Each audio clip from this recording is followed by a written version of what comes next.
Woman and her loyal dog found a secret door.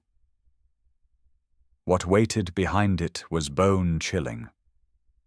The wind carried the scent of pine and rain down the slopes of the Smoky Mountains, brushing against the faded wood of a cabin that had seen better years. Inside, the ticking of an old clock filled the silence, steady, patient, the rhythm of a life pared down to routine. Clara Hayes sat at the small kitchen table, hands wrapped around a mug that had long lost its shine. 56 years old, once a nurse, now a quiet recluse. The mountains had become her refuge after Daniel's death, a place where the noise of the world couldn't reach her.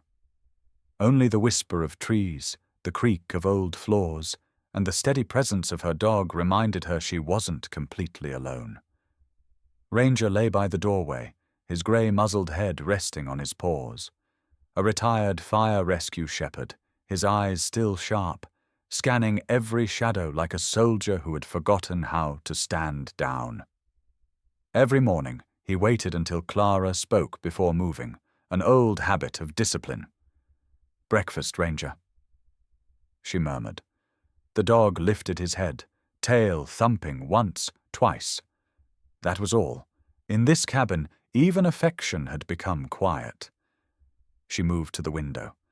Mist hung low over the valley, the kind of silver fog Daniel used to call the mountain's breath. For 5 years she'd lived in its rhythm, rising with dawn, tending the garden, walking the trails, talking to no one but her dog. Solitude had become her armor, but grief, she had learned, was like water. It seeped through every crack. That morning, she decided to clean the last untouched corner of her husband's life, his old desk. Daniel had been a hydrologist, obsessed with streams, rain gauges, and the way water shaped the earth. His notebooks, maps, and samples had gathered dust beneath the window. She almost stopped herself, afraid of stirring old ghosts, but something inside whispered that it was time. Ranger followed her, his claws clicking softly against the wooden floor. He watched as she opened the top drawer.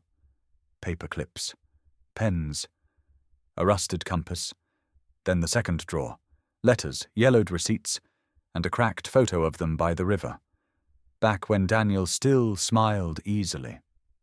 She smiled faintly until her hand brushed against the back panel of the lowest drawer. It moved. Curiosity replaced nostalgia. Clara leaned closer, tugged gently. The false panel came loose with a dry snap. Behind it, wrapped in wax paper, was a small blue journal. The leather cover had faded to grey, the edges stiff from age. She hesitated before opening it. Daniel had been meticulous, even secretive with his research. But as she read the first page, her chest tightened. Water samples from Harlan Creek show mercury spikes. Company denies any link to mining runoff. 3rd case of lymphoma this year. Something's wrong. Clara flipped the pages. His handwriting grew darker, hurried. Project Deepwater. Independent testing. Unmarked. Vehicle near site. If anything happens to me, the truth is where we first found hope. The words struck her like cold wind. Ranger shifted, ears twitching. The dog had sensed her tension. He stood, placing his head gently on her knee, his amber eyes fixed on hers as if to anchor her to the present. Clara pressed her palm against his muzzle, but her thoughts had already gone elsewhere. Where we first found hope, she whispered it aloud. Their first camping trip, the creek below Miller's Ridge, the place Daniel had proposed to her 30 years ago. That's what he meant. Outside, thunder rolled across the valley, low and distant. She spent the rest of the morning pacing the cabin, journal clutched against her chest. Her rational mind told her it was nothing, a geologist's paranoia, perhaps signs of the stress he'd carried. But another part of her, the part that knew Daniel's steady heart and relentless conscience, whispered that this was not madness. It was warning. By noon, the rain had begun. Ranger stood by the door, restless. He'd been calm all morning, but now the hair along his spine rose, a low growl vibrating from his chest. Clara frowned, following his gaze towards the window. A black SUV rolled slowly past the narrow road that led to her cabin. Windows tinted. No plates visible from her angle. It didn't stop, just crawled along the muddy track before disappearing into the trees. Clara's breath caught. Almost no one came up this far. The road dead-ended at her property. Ranger barked once, deep, sharp, commanding, the kind of bark that used to make people freeze. "Easy, boy," she whispered, though her own voice trembled.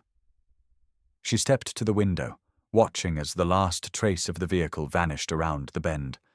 The rain masked the sound of its tires. The mountain was quiet again, but the silence had changed. It no longer comforted her. It pressed down like a weight. Clara set the journal on the kitchen table and fetched her old field flashlight, the one Daniel had insisted she keep charged. Ranger followed every move, eyes alert. "I guess we're going for a walk tomorrow," she said softly, "to where it all began." That night, she sat by the fire, unable to read, unable to sleep. She thought of Daniel's final months, of the heart attack that had taken him without warning, how the coroner had called it natural, how she had accepted that answer without question. Now, doubt crept in like smoke through the chimney. Ranger lay beside her chair, one paw over her boot, eyes open. When she looked at him, she saw more than a companion. She saw a sentinel, a survivor who understood danger long before she did.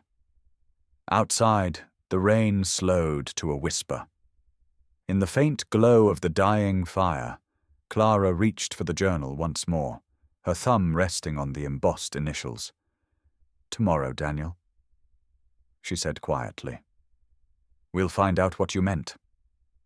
Ranger's ears flicked toward the door. He lifted his head, listening. Somewhere beyond the walls, a branch cracked. Not from wind. Too sharp? Too deliberate. Clara froze. Ranger was already on his feet, teeth bared, staring into the darkness beyond the glass. She turned off the lamp. The cabin plunged into shadow. Her pulse pounded in her ears as she stood beside her dog. The woods outside were still. Then, faintly, the sound of footsteps retreating through wet leaves. Ranger gave a final low growl, then looked up at her, waiting for command. Clara placed a trembling hand on his neck. "Stay close," she whispered. In that moment, she knew the quiet life she'd built was over. The mountain had started to whisper again, and this time it was calling her toward something buried deep, something her husband had died trying to bring to light. The night came heavy with fog. The mountains disappeared behind a wall of grey, and the forest seemed to breathe, alive, watchful. Clara couldn't shake the feeling that something had shifted since she found Daniel's journal. Even Ranger felt it. He paced near the front door, restless, ears twitching toward sounds she couldn't hear. When she finally turned out the lamp, he refused to lie down. Instead, he stood guard by the window, eyes fixed on the tree line that hemmed in their property. "Ranger, it's late," she murmured. But the dog didn't move. His low growl vibrated through the floorboards, a sound that made her blood run cold. Moments later, she caught it too, a faint crack from somewhere behind the cabin. Like footsteps. Then silence. She gripped the flashlight, heart thudding. Outside, rain had softened the ground into mud. Ranger pushed through the door before she could stop him, his body tense, nose to the air. He moved down the slope behind the cabin, toward the old chestnut grove Daniel had planted decades ago. "Ranger, stay close!" He disappeared into the mist, barking once, sharp and echoing through the dark. Clara followed, the beam of her flashlight slicing through fog like a thin blade. The smell of wet leaves and iron filled the air.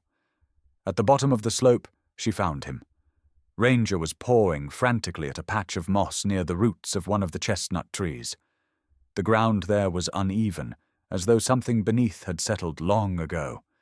His paws tore at the earth, claws scraping metal.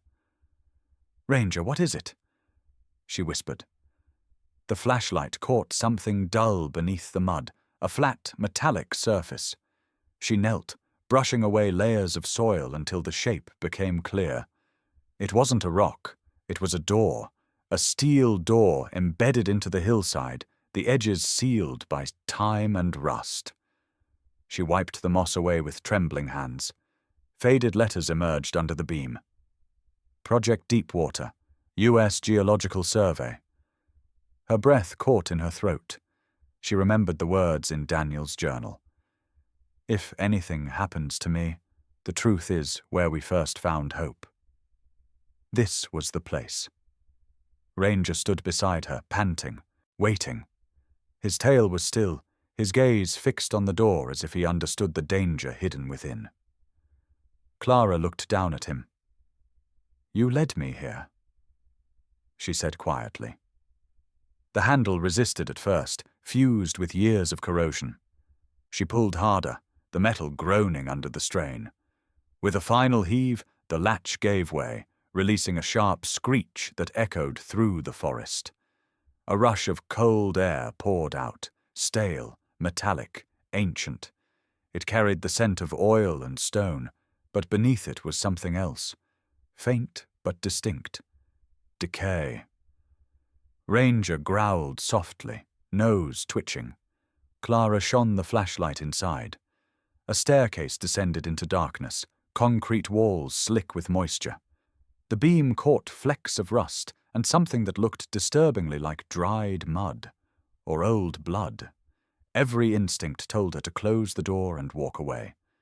Yet some deeper force, something that felt like Daniel's voice echoing through memory, urged her forward. "Stay," she whispered to Ranger, but the dog refused, pressing his body against her leg as if anchoring her in place. Together they stepped inside. The air grew colder with each step. Water dripped rhythmically from the ceiling. The light wavered across peeling paint and the remains of a metal sign half buried in grime. Research Station D3. Beneath it, a faded logo, a wave pattern surrounded by laurel leaves. Clara recognized it from Daniel's notes. Deepwater's insignia. At the bottom of the stairs, a corridor stretched ahead. On the left, a room filled with collapsed shelving. On the right, a row of rusted filing cabinets. She swept the beam over the far wall and froze. There were photographs pinned there, dozens of them, black and white, curling with age. Faces she knew, the local postman, the woman who ran the diner in town, even Martha, the librarian. Each photo marked with red ink and a date. The most recent one was Daniel. His face circled. Next to it, a word scrawled in thick pen. Confirmed. Her throat tightened. Ranger whined, pawing the ground beside her. He could sense her fear. A metallic thud came from somewhere deeper in the bunker. Clara swung the flashlight toward the noise, the beam trembling. The sound repeated. Something shifting, scraping against the concrete floor. "Is anyone there?" Her voice cracked, swallowed by the heavy air. No response, only the drip of water. Then another sound, this one higher, mechanical, a faint humming. The beam found a small device mounted near the ceiling, half covered in dust. A red light flickered to life. A camera, still operational. Ranger barked sharply, once, warning her. Clara backed toward the stairs, heart hammering. The air seemed to thicken, pressing against her chest. She turned, grabbing the railing to climb, when she heard the distinct click of a relay switching on. The light above her buzzed and flickered weakly. Someone, somewhere, had just turned on the power. She and Ranger bolted up the stairs. The dog moved. First, muscles coiled, ears pinned back, guiding her toward daylight. The metal door loomed ahead. As she reached it, the hum of machinery below grew louder. They burst through into the open air, gasping. The fog had lifted, revealing a pale dawn over the mountains. Ranger circled her, tail low, body rigid. Clara slammed the door shut, forcing it back into place. For a moment, neither of them moved. The world was still again. Only bird song and the whisper of wind through trees. But that silence no longer felt natural. It felt watchful. Clara sank to the ground, staring at the moss-covered steel. Her hands were shaking. She knew what she had found wasn't just a relic of Daniel's work. Someone had been keeping it alive. Ranger nudged her shoulder, then turned toward the forest, nose lifted, scanning. Always alert, always guarding.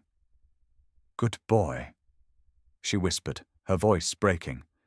"You found it." She reached for the journal in her pocket, running a thumb over Daniel's handwriting. Beneath the fear, beneath the tremor of shock, a spark of something else began to stir, a terrible understanding. Her husband hadn't died from a heart attack. He'd been silenced. And now, whoever had done it knew she was still listening. The next morning broke pale and silent.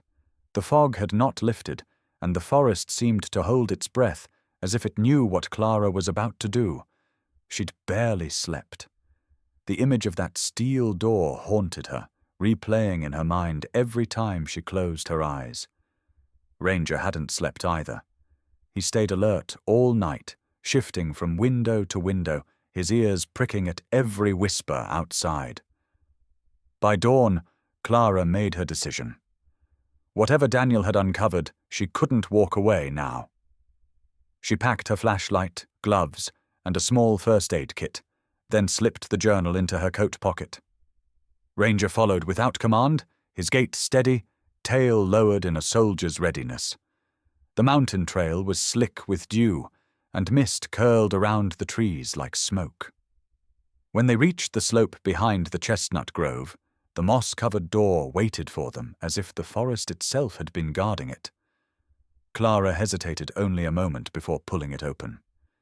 The hinges groaned, metal screaming against metal. Cold air seeped out like breath from a tomb. Ranger went first this time, his paws light but deliberate on the concrete steps. The beam from the flashlight trembled in Clara's grip as it cut through the darkness. The walls were damp, lined with thin streams of water that shimmered faintly. The smell of iron and mildew thickened as they descended. At the bottom of the stairs, a narrow corridor stretched forward. Faded warning signs clung to the walls. Authorized personnel only. Hazard, contaminant testing. The place was half buried in time. Clara's light swept across the first room on the left.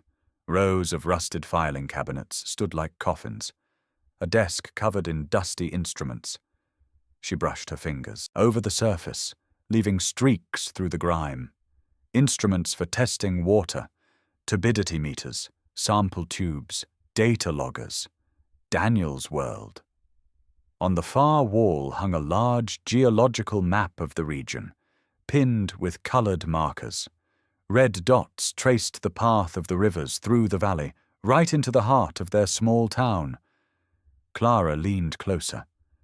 Handwritten notes along the edges read, "Mercury infiltration, contamination vector, containment breach." Ranger sniffed the air and barked once, sharp, focused. His gaze turned toward a smaller adjoining room. Clara followed, heart pounding. Inside, the beam of light froze on something she couldn't immediately comprehend. The walls were covered in photographs, dozens of them, arranged in careful rows.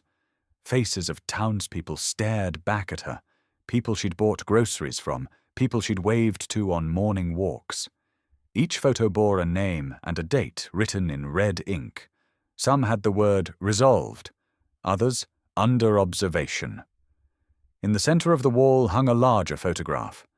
Daniel, smiling, mid-sentence, as if caught off guard. Beside him was Sheriff Moore, his old fishing partner. The caption beneath read, "Primary Subjects." Her stomach turned cold. She stepped closer, noticing something else, a small tape recorder sitting on a metal table, half buried under old papers. Dust coated the buttons. The cassette inside was labeled Field Report 14DH. Her hands trembled as she pressed play. Static crackled through the bunker. Then Daniel's voice filled the room. "If you hear this, it means I was right. They're killing people." Clara's knees went weak. She gripped the edge of the table as his voice continued, low and urgent.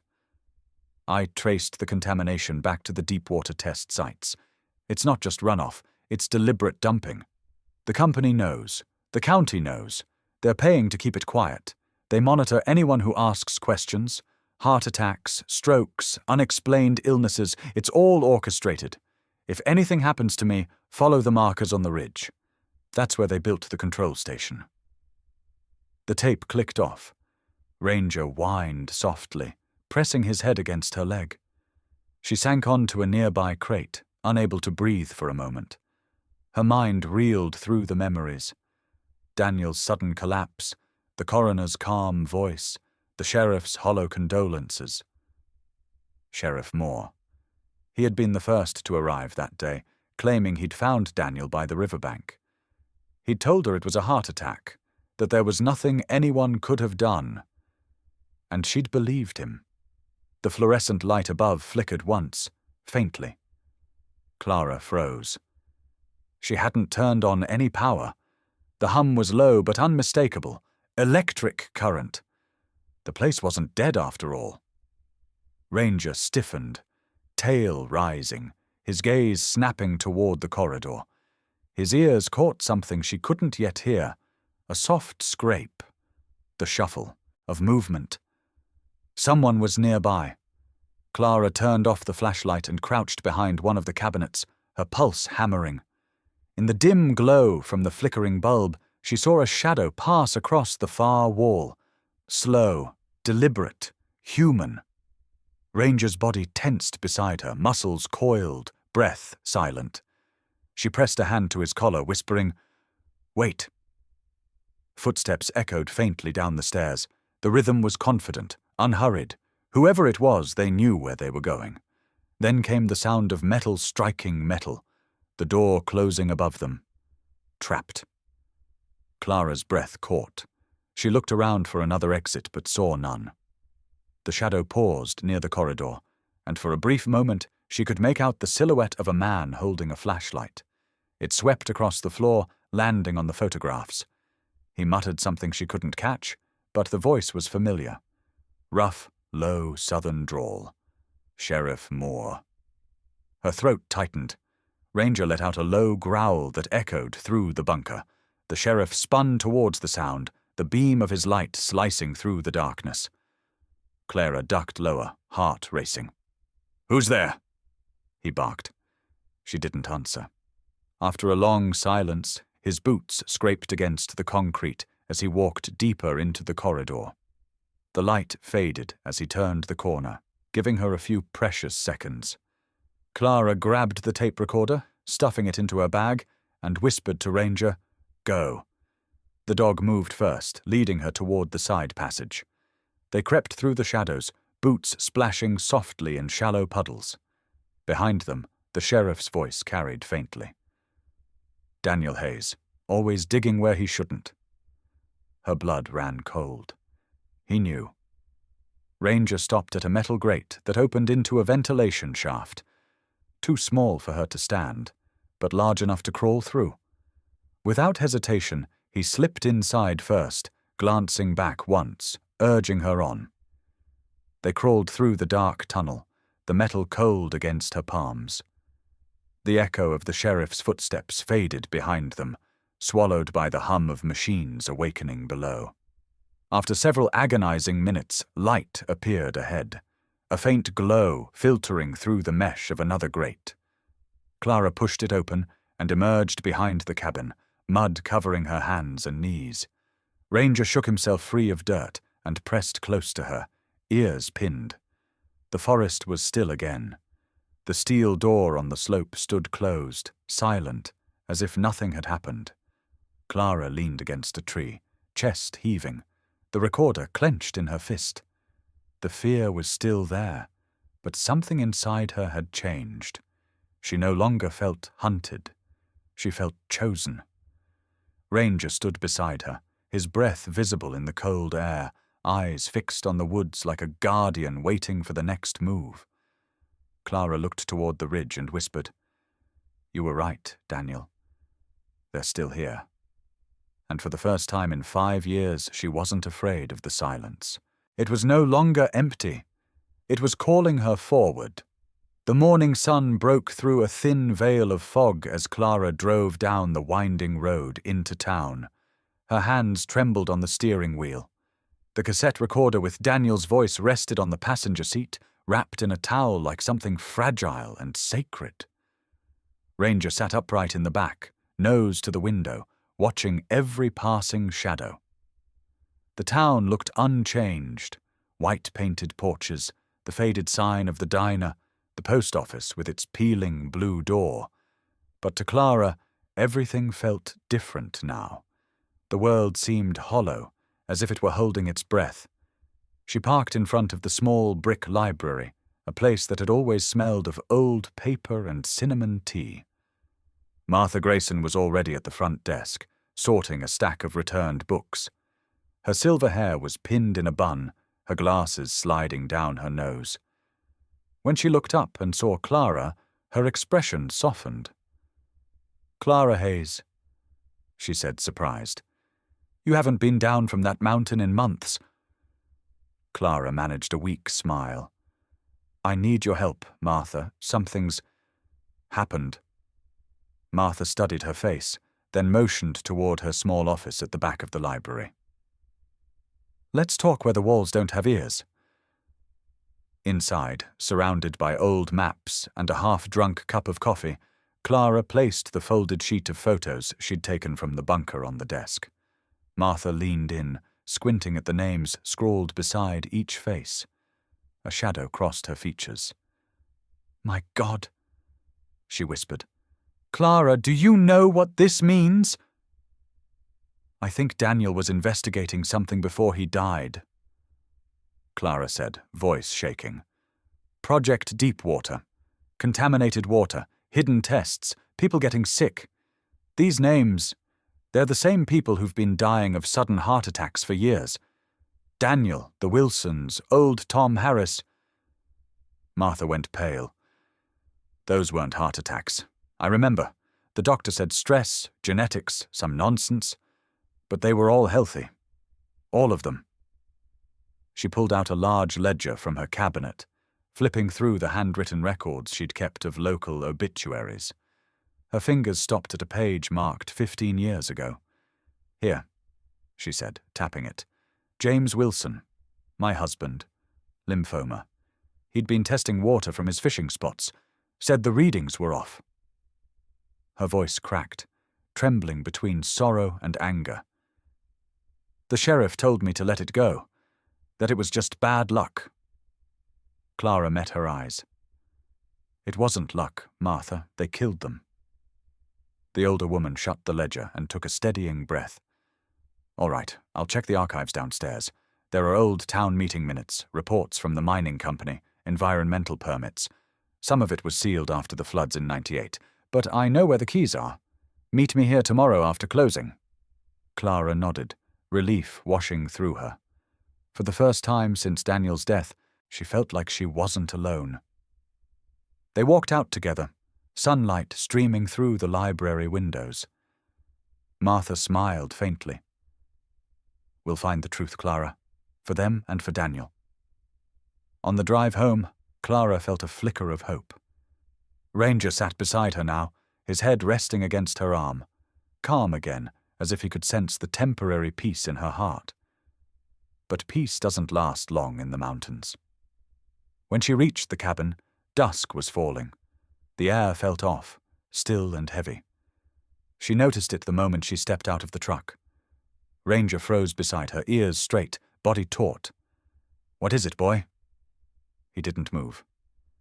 Then he growled, deep and low, before darting toward the porch. The door was slightly ajar. Clara's stomach dropped. She knew she'd locked it that morning. She rushed inside, heart hammering. The air was wrong. It smelled of damp leather and cigarette smoke, foreign, intrusive. The curtains swayed gently, though the windows were closed. Ranger circled the living room, barking once, sharp and defensive. Everything looked untouched at first glance. The furniture, the pictures on the wall. But Daniel's journal, the blue one she always kept on the table, was gone. She tore through the drawers, the shelves, even the space beneath the sofa. Nothing. Ranger paced near the kitchen door, nose to the floor. His claws clicked against the wood as he followed a faint trail to the back entrance. The door latch was broken. Someone had pried it open with a tool. Outside, the mud held a single tire track. Fresh. Clara's breath came in short bursts. She ran to the edge of the porch, scanning the tree line, the empty road beyond. Only silence stared back. "Ranger, inside," she said, voice trembling. The dog obeyed instantly, though his body remained coiled, ready. She checked the windows twice, locked every door. The house felt like a trap now, its familiar warmth turned foreign. She slept with the flashlight in one hand, the pepper spray in the other. Ranger lay across the doorway, eyes open all night. When dawn came, she realized she hadn't closed her eyes once. By 8, she tried calling Martha.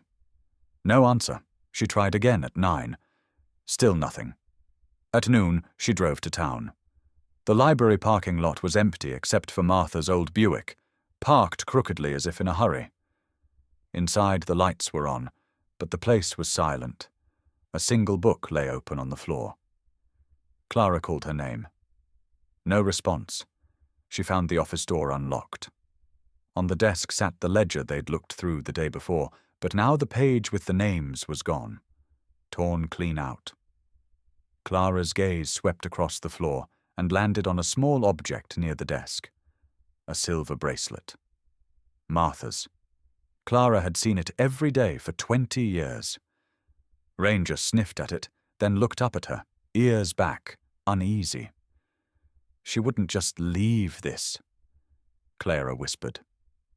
The sound of a car outside made her spin around. Through the front window she saw a black SUV idling at the curb, the same one that had driven past her cabin days earlier. Clara's pulse surged. She turned off the light, crouching behind the counter. The SUV's engine purred for a few moments, then slowly pulled away. She didn't move until it disappeared from sight. When she finally stepped outside, the town felt different, too quiet. Curtains drawn in the nearby windows. A woman across the street watering her flowers glanced up, then quickly turned away. Clara climbed back into her truck, Ranger beside her, and gripped the steering wheel. "They got her," she whispered. Ranger rested his head on her lap, eyes steady and dark, as if to tell her what she already knew. The hunt had begun.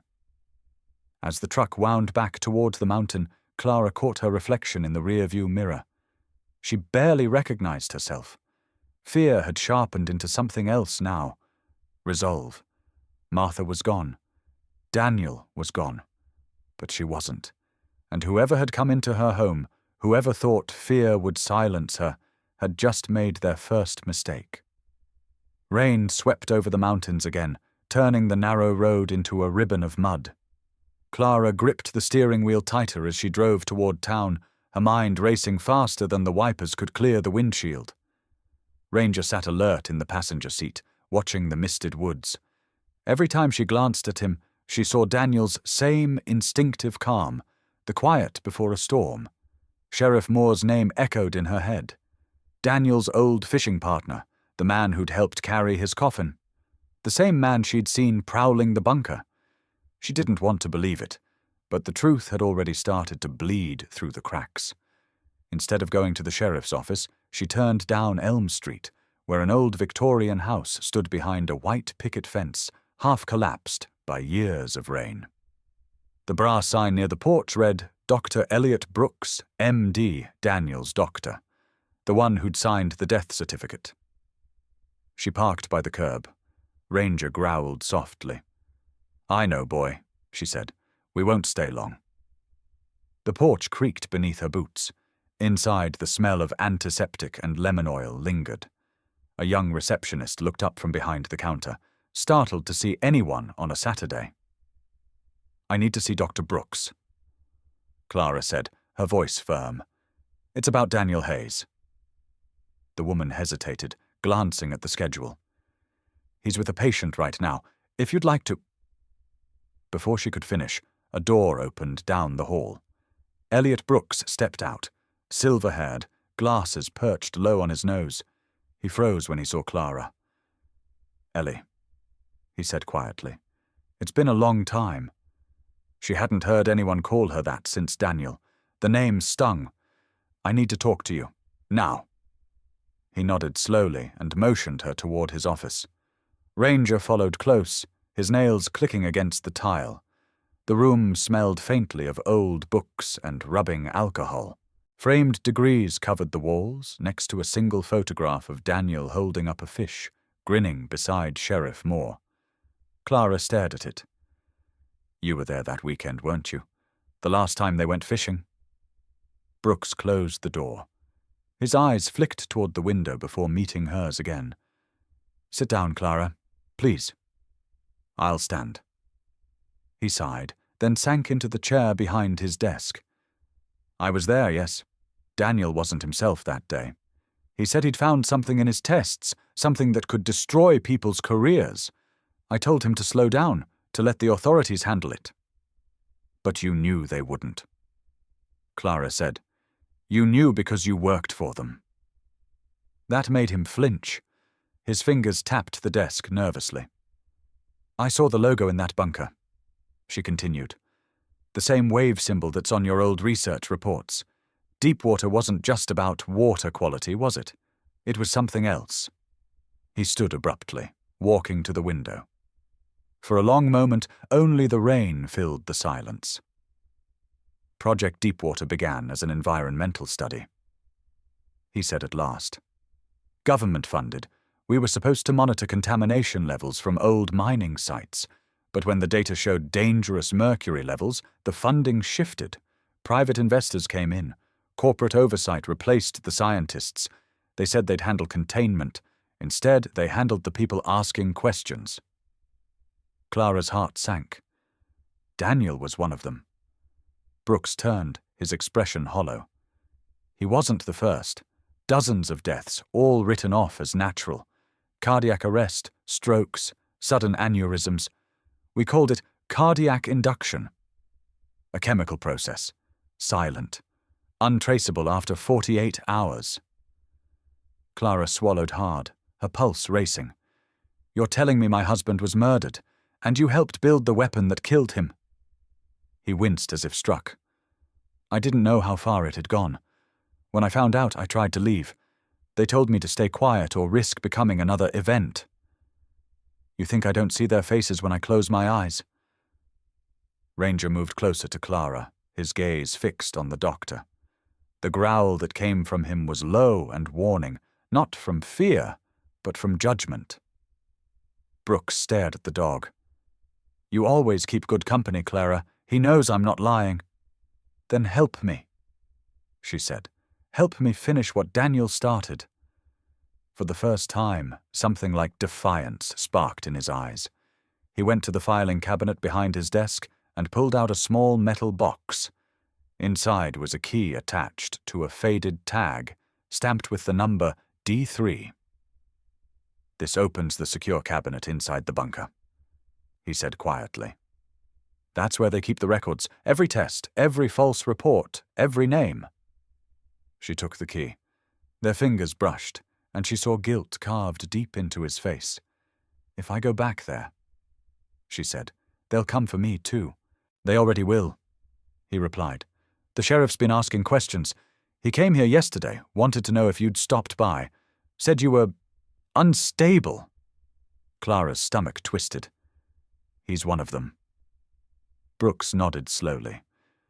Sheriff Moore handles the field operations. He ensures evidence disappears before it reaches anyone higher. He used to work with us as security. When it went private, he stayed on. But people like him don't serve loyalty. They serve survival. Before she could speak, a noise from outside made them both freeze, the crunch of gravel under tires. Brooks peeked through the blinds, his face draining of color. "That's his truck." Clara's hand went to her bag. Ranger was already at the door, muscles tense. "Out the back," Brooks whispered.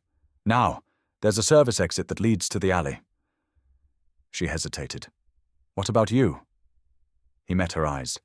"I'm tired of hiding. I'll buy you time."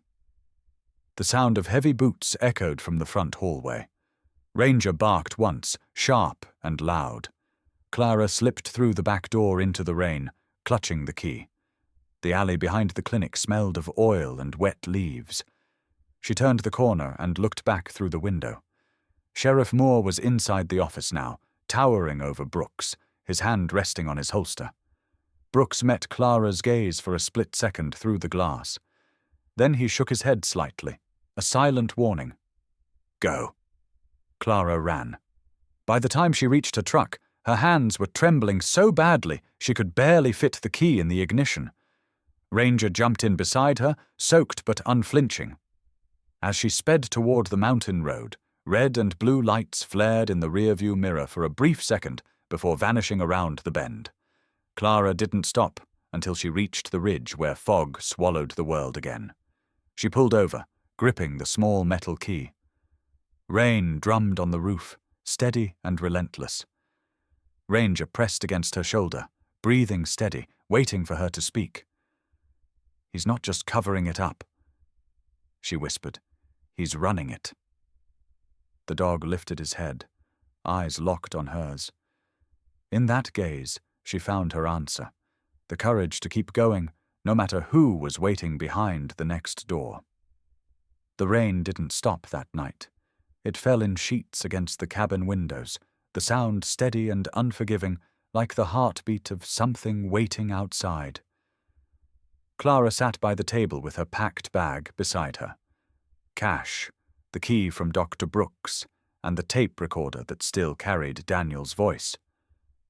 She had planned to leave before sunrise, drive out of Tennessee, and disappear into the next state. But Ranger wouldn't settle. He paced around the kitchen, nails clicking against the wood floor, ears flicking toward every creak. Clara tried to calm him. "Easy, boy. We're leaving soon." He didn't listen. His nose pressed to the floor near the table, sniffing with urgency. Then he growled, low, deliberate, the sound that had saved Daniel more than once during rescue missions. "What is it?" she whispered. Ranger dug his paw beneath the baseboard, claws scraping something metallic. Clara got down on her knees and pulled. A small black device rolled out onto the floor. It blinked once, a tiny red light pulsing. A listening device. Her stomach turned to ice. Someone had been in her home again, listening, watching. Every word, every plan she'd made tonight. Recorded. She grabbed it, dropped it into a glass of water, and watched it die with a hiss. Ranger stood rigid, tail straight, waiting for her command. "Change of plans," she said softly. She turned off every light in the cabin, slipped on her coat, and opened the back door. The storm was beginning to ease, the fog crawling low along the ground. Clara led Ranger through the trees, taking the path Daniel used to hike on autumn mornings. They didn't head for the highway. Instead, they climbed the ridge toward the old hunting cabin, Daniel's retreat when he needed space to think. Few people even knew it existed. By the time they reached it, the moon had broken through the clouds, casting pale light over the structure. It leaned slightly from years of neglect, but the roof still held. She pushed the door open and breathed in the smell of cedar and dust. Ranger sniffed around, circling twice before settling near the window. She wiped the fog from the glass and looked down towards the valley. From there, she could see her own house, dimly lit through the rain. For a while, nothing moved.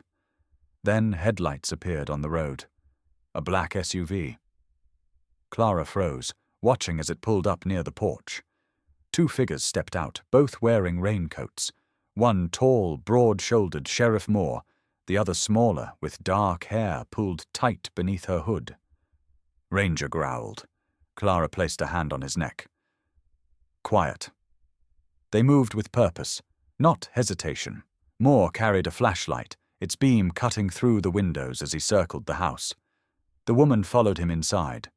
Clara strained to see, the glass fogging with her breath. Through the faint light, she caught glimpses, shadows moving through rooms, drawers opening, the faint glow of flashlights across the walls. She didn't need sound to know what was happening. They were searching. Ranger pressed his muzzle to the window, eyes locked on them below. His breath fogged the glass. Minutes passed, though they felt like hours. Then Moore emerged again, holding something small in his hand. Clara leaned closer, squinting through the drizzle. It was Daniel's leather-bound journal, the one she had hidden beneath the bedroom floorboards. Her pulse surged. He flipped through the pages, his face hard to read under the porch light. The woman, Agent Carter, Clara would learn later, stood beside him, speaking into a small radio clipped to her belt. Ranger began to snarl softly, the sound vibrating through the cabin floor. Clara gripped his collar. "Not yet," she whispered. "Let them leave first." Below, the sheriff said something to the woman, then snapped the journal shut. They walked to the SUV, their headlights cutting briefly across the forest as they drove off into the night. Clara didn't move until the sound of the engine had vanished down the mountain road. Only then did she let out the breath she'd been holding. Her hands trembled as she pressed her forehead to the cool glass. "They took it all," she murmured. "Everything Daniel wrote." Ranger nudged her arm, his amber eyes steady, grounding her. He wasn't afraid. He was waiting. She sank into the chair near the window, the storm easing into a mist outside. For the first time since Daniel's death, the truth stood before her in full. This wasn't just about the past. It was still happening, here, now, under the same mountains that had once been her refuge. Sheriff Moore wasn't protecting the town. He was burying it. And whoever that woman was, EPA or not, she was working with him. Ranger lifted his head suddenly, ears pricked. A faint noise drifted through the trees, the distant hum of another vehicle. Clara turned off the lamp, the room plunging into darkness. Through the window, she saw beams of light moving along the forest trail. They were coming back. Clara crouched beside Ranger, whispering, "We can't run forever, boy." Her voice trembled but held steel underneath. "If we want this to end, we have to make them come to us." The dog's body was coiled, ready. He looked at her with something close to understanding. Clara glanced toward the corner where Daniel's old rifle still hung, untouched since his last hunt. She pulled it from the rack, checked the chamber. It was clean, loaded, and oiled. Daniel had always kept it that way. Outside, the headlights paused at the edge of the clearing, engines idling. She tightened her grip on the rifle and whispered, "You hear that, Ranger? They think we're the ones being hunted." The shepherd's tail flicked once, slow and deliberate. He crouched beside her, eyes fixed on the movement below. Clara's heartbeat steadied. The fear that had chased her for days turned into something sharper, colder. Resolve. Whatever secret Deepwater had buried under these mountains, whatever Daniel died to expose, she would bring it to light, even if it meant facing the devil himself in his own uniform. And as the first glint of headlights cut through the fog again, Ranger let out a low growl that rolled through the cabin like thunder, a warning to anyone who dared to step closer. The morning mist clung low to the forest floor, curling around Clara's boots as she moved through the trees. Every step brought the metallic tang of fear to her throat, but her resolve was set. The small key Dr. Brooks had given her hung from a cord around her neck, cold against her skin. Ranger trotted beside her, silent and alert, his breath forming pale clouds in the dawn air. By the time she reached the ranger station at the edge of town, her hands were shaking, not from cold, but from exhaustion and adrenaline. Inside, she met Jack Monroe. He looked younger than she expected, mid-30s, rough beard, camera bag slung across one shoulder. His eyes were sharp, the kind that had seen too much but missed nothing. "Mrs. Hayes," he said quietly, shaking her hand. "I read about Daniel's death. I didn't think it was an accident then. I sure as hell don't now." "You believe me?" she asked, scanning his face for deceit. He nodded. "Project Deepwater's been on my radar for 2 years. Too many unexplained deaths, too many sealed reports. But no one's ever gotten this close." Clara glanced at Ranger, who stood watching the road, tail rigid. "They're watching my house. They took everything, Daniel's journal, the evidence. If we're going to stop them, we need what's in that bunker." Jack studied her a moment, then slung his bag onto his shoulder. "Then let's finish what your husband started." The drive up the mountain was silent.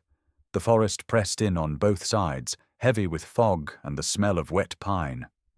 When they reached the ridge, Clara's chest tightened.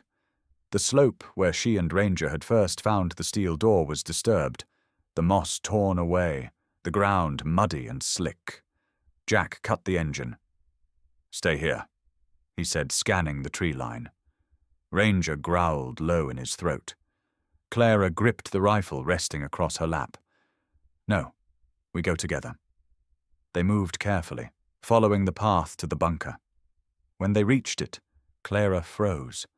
The steel door that had been sealed shut days ago now stood open, light spilling from within, a cold, artificial glow that bled into the mist. Jack whispered, "They're inside." A faint sound drifted up from below, a voice trembling and hoarse. "Please, I already told you everything I know." Clara's heart clenched. "Martha." She didn't think. She moved. Jack caught her arm. "Wait, we don't know how many there are." Ranger didn't wait for either of them. He bolted down the concrete stairs, his growl echoing off the walls. Clara and Jack followed, weapons drawn, boots splashing through puddles. The deeper they went, the colder the air became. When they reached the bottom, Clara's breath hitched. The bunker was no longer the dusty relic she remembered. It was alive. Screens flickered, cables snaked across the floor, and the faint hum of generators filled the space. Through a cracked door ahead, they could hear muffled voices. Sheriff Moore's voice carried first, calm and venomous. "You've been a real problem, Martha. I told you to stay out of things that didn't concern you." Then another voice, female, clipped, professional.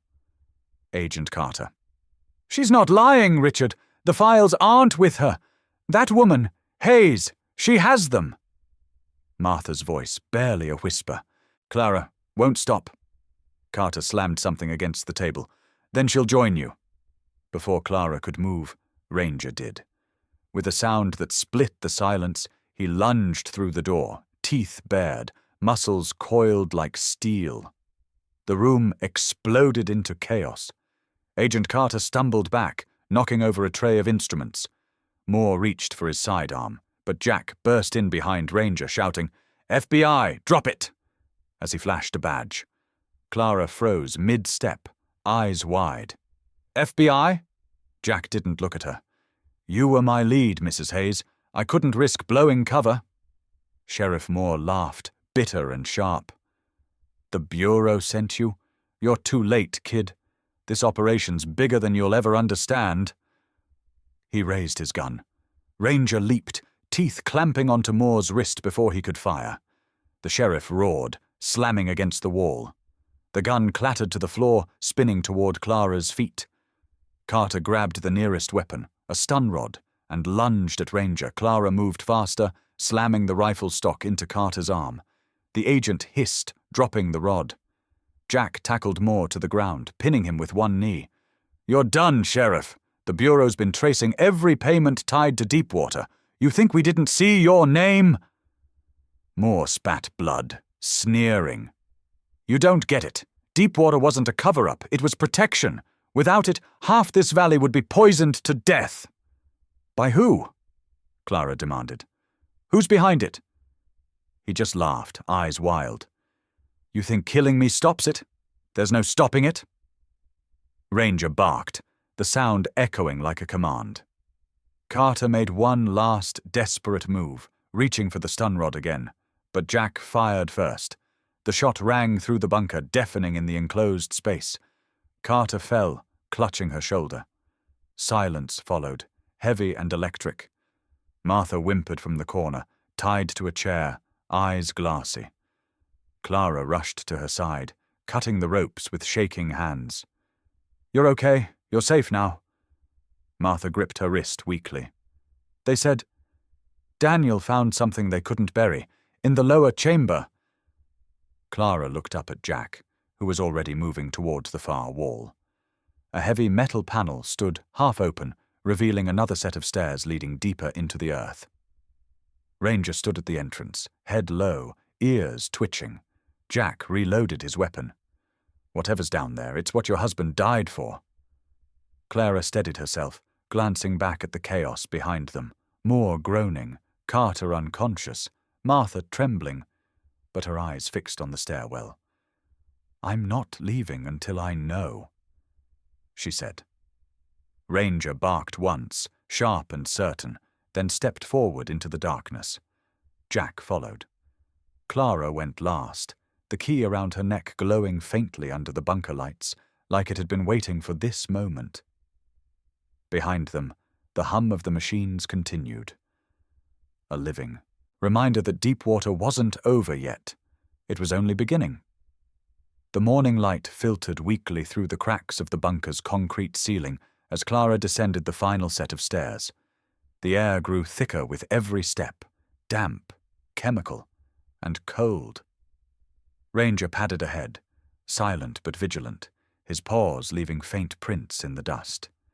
Jack followed close behind, flashlight cutting a narrow beam through the dark. They reached a metal door at the bottom of the passage. The key Dr. Brooks had given her fit perfectly into the lock. When she turned it, the latch clicked with a sharp metallic echo that carried through the tunnel. Inside lay a room unlike the others, larger, colder, illuminated by faint emergency lights that hummed above. Rows of filing cabinets lined the walls. In the center stood a steel desk with a stack of folders, each marked North Core Energy Corporation, Project Deepwater. Jack exhaled, his voice tight. They weren't hiding a contamination study. This was a weapons trial. Clara moved to the nearest cabinet, her trembling hands pulling open drawer after drawer.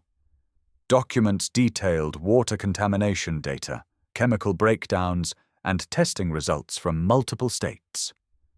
But as she flipped through them, her eyes froze on a letterhead stamped Department of Energy, Confidential Partnership Authorization. Her stomach twisted. They had federal backing. Jack's flashlight swept across another section of the wall, where large binders sat labeled with dates stretching back 30 years.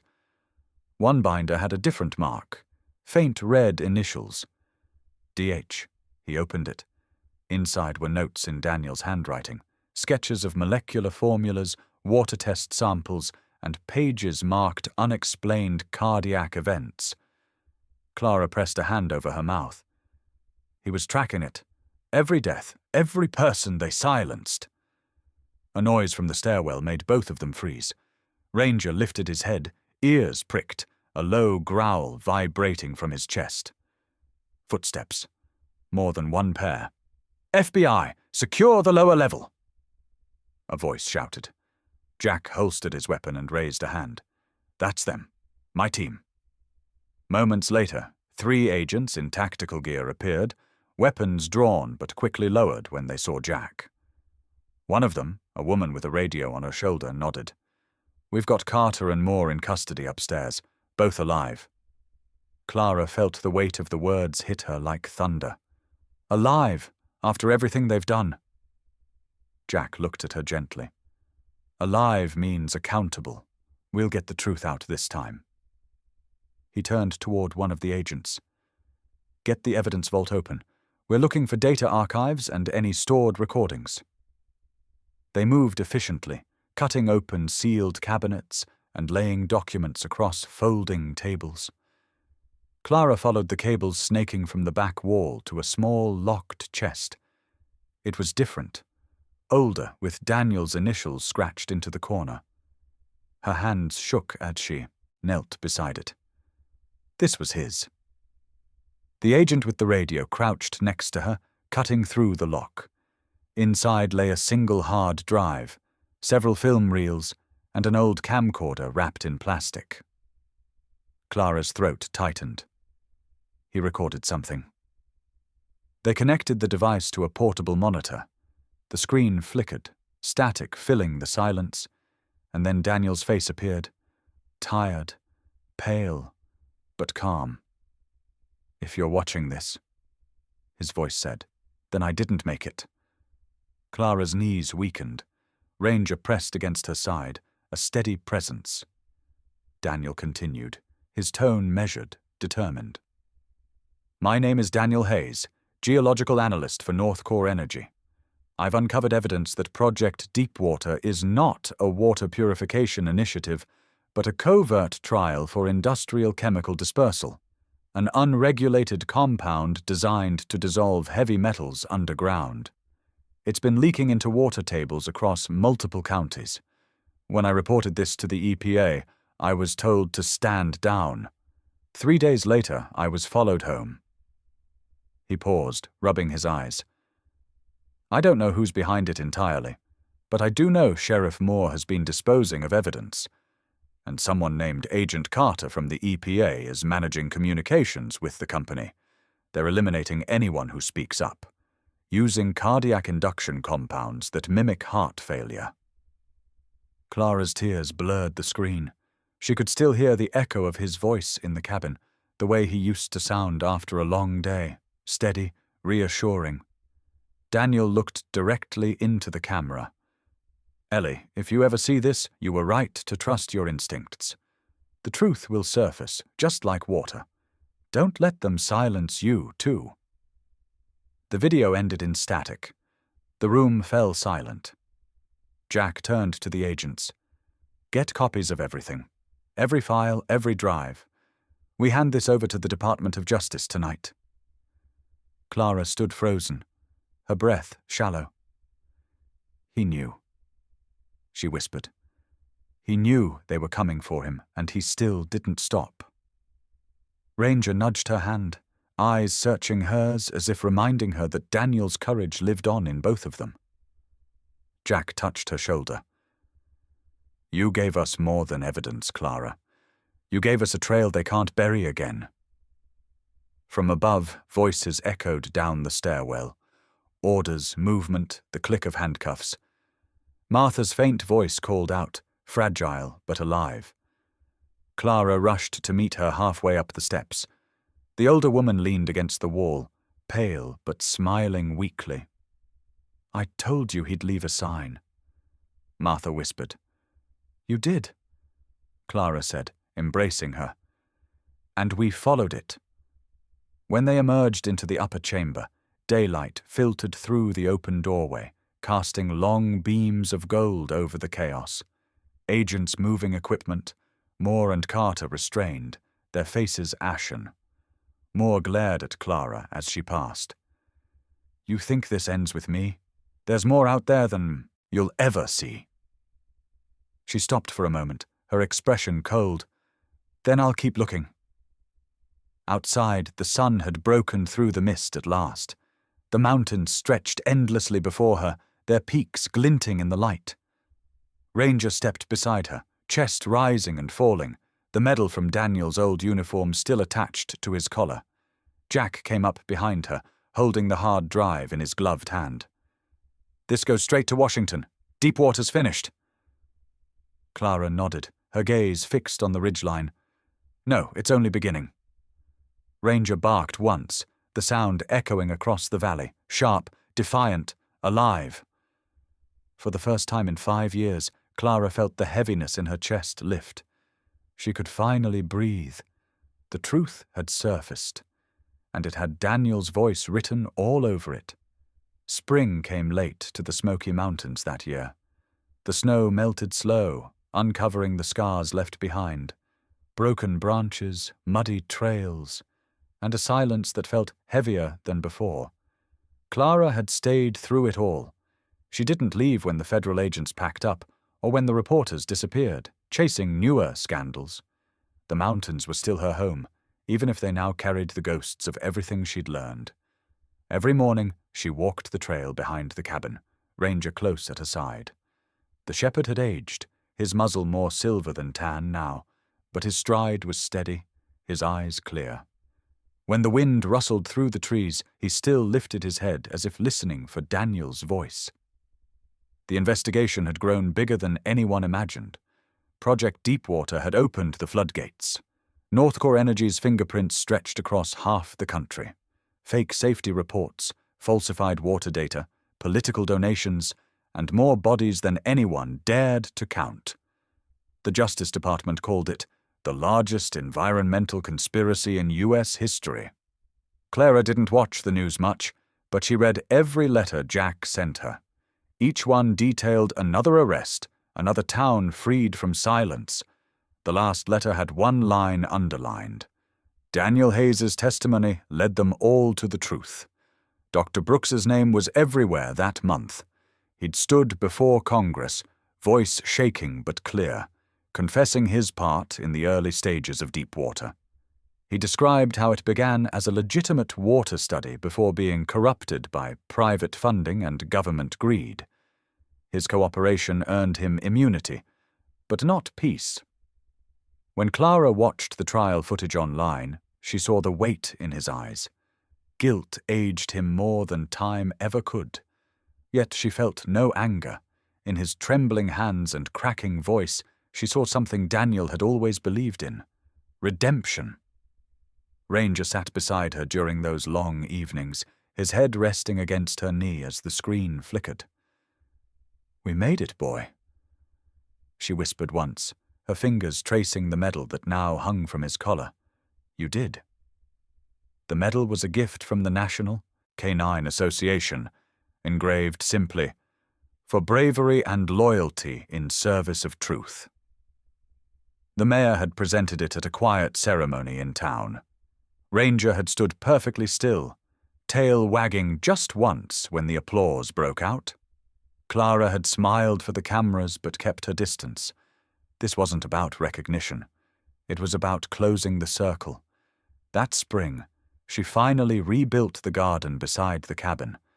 The earth was dark and rich again, free from the poisoned runoff that had once seeped into its roots. Rows of white chrysanthemums bloomed under the oak, where Daniel's memorial stone stood. She chose that flower because it symbolized truth and remembrance, the two things Daniel had given his life for.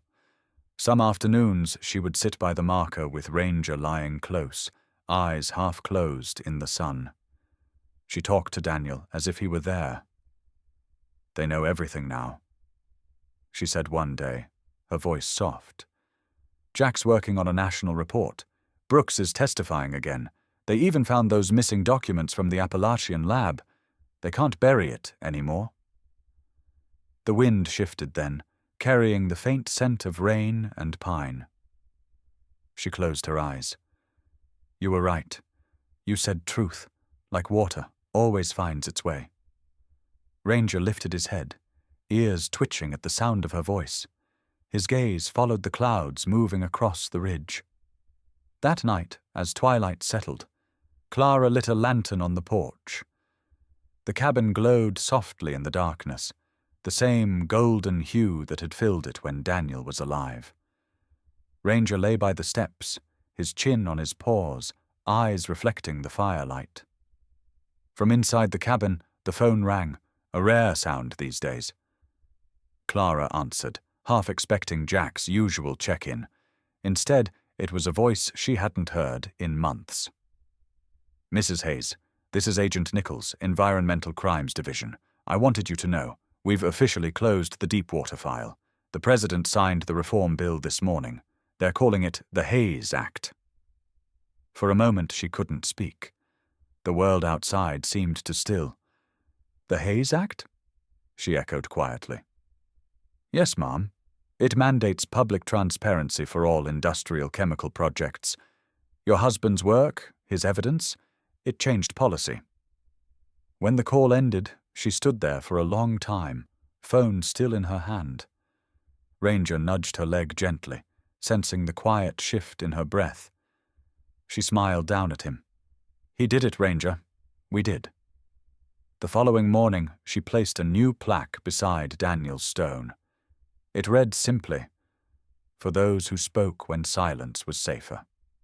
As she watered the garden, a pair of deer stepped cautiously into the clearing, their eyes soft and unafraid. Ranger watched them but didn't move. The air was calm, alive. Clara knelt by the flowers, brushing her fingers against the petals. "You'd like this, wouldn't you, Daniel? You'd say the soil's finally clean enough to grow something worth keeping." When the wind blew through the trees, she could almost hear his reply. Ranger barked once, as if answering for him. The sound rolled through the valley, carried by the breeze. It wasn't a warning this time. It was a promise of peace hard-earned, of truths uncovered, of loyalty that outlived fear. And for the first time in years, Clara allowed herself to smile. Not the cautious, haunted smile of survival, but one that came from the simple, steady knowledge that her world, though scarred, had finally healed. The mountains would remember. So would she. And so would the loyal dog who never stopped guarding the truth. A year passed, and the mountains breathed again. Spring rolled through the valleys like forgiveness, coaxing green from what had once been grey. The air smelled clean now. Pine, wet soil, and wildflowers. For the first time in years, the river below the ridge ran clear, no longer tainted with the metallic sheen that had once betrayed the poison beneath. Clara Hayes stood on the porch of a new building not far from her cabin. The sign above the wooden gate read, "Ranger Haven." The letters were hand-carved, simple, and honest. Beneath it, a smaller plaque read, "A sanctuary for those who served, and the dogs who never stopped serving." It wasn't just a shelter. It was a home. Inside the fenced yard, several dogs, rescued shepherds, labs, and retrievers, bounded across the field with veterans who'd found their way here after years of silence. Some had scars you could see. Most had the kind you couldn't. Clara watched them with quiet pride. She had spent decades as a nurse and 5 years running from grief. But this was the work Daniel would have wanted, healing the living, not mourning the lost. Ranger, now 12, lay at her feet on the porch. His fur had gone silver around the muzzle, but his eyes still burned with the same calm vigilance. His ears flicked toward the forest whenever a branch cracked or the wind shifted. He was slower now, but his spirit, unyielding as the mountains, had not dimmed. Every morning, Clara brewed 2 cups of coffee out of habit. One for her, one that sat untouched beside Daniel's photograph on the porch railing. The routine wasn't grief anymore. It was gratitude. The newspapers had long moved on from Project Deepwater. Trials were over, sentences passed, reform bills signed. People called her brave. But Clara didn't think of it that way. She'd only done what love demanded, refused to let the truth die. A soft knock pulled her from her thoughts. A young boy stood at the gate, holding a notepad and wearing a school press badge. His sneakers were muddy, his expression curious. "Mrs. Hayes?"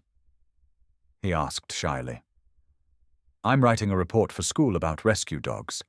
My teacher said I should come here, to meet Ranger." Clara smiled, opening the gate. You came to the right place. The boy knelt, extending a hand. Ranger sniffed it politely before resting his chin on the boy's knee. The child grinned wide. He's beautiful. Does he still do that? You know, watch over things? Clara looked out towards the ridge, where the morning fog hung like a secret not yet ready to lift. Every day, she said. Does he ever stop watching? The boy asked. Clara took a slow breath, eyes soft.